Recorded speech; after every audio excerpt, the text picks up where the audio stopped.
అద్దంకి మండలం చక్రాయపాలెం సమీపంలో శుక్రవారం తెల్లవారుజామున రోడ్డు ప్రమాదం చోటు చేసుకుంది. నిజామాబాద్ నుండి టేకు చెక్కలతో నిండిన లోడు కందుకూరు మీదుగా వెళ్తున్న మినీ టాటా ఏసీ వ్యాన్ను చక్రాయపాలెం దగ్గరకు వచ్చేసరికి బోల్తార్ పడింది. ఇక ఈ ప్రమాదంలో ఒకరు మృతి చెందగా మరో 5గురికి గాయాలయ్యాయి. ఎస్ఐ వెంకటేశ్వర్లు తెలిపిన వివరాల ప్రకారం సంఘటన స్థలానికి చేరుకొని ప్రమాదం జరిగిన తీరును పరిశీలించారు. మృతుడు లింగంగా గుర్తించారు.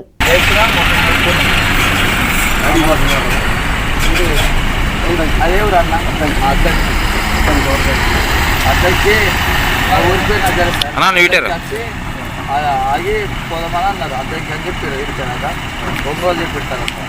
అలా ఇల్లు రాజేస్లా అలా ఇల్లు ఈయన పని చేసానికి రోజుకి వచ్చేది. మళ్ళీ నైట్ ఇక్కడ పెట్రోల్ పంప్లో వండుకున్నాను సార్. నేను తాగలేదు సార్. నేను సార్ డ్రైవర్ని. నేనే డ్రైవర్ని. పైపు పెట్టుకో సార్. నేను అమ్మతో సార్ నేను తాగలేదు సార్. ఎస్ఐ గారు కరెక్ట్ చెప్పు సార్.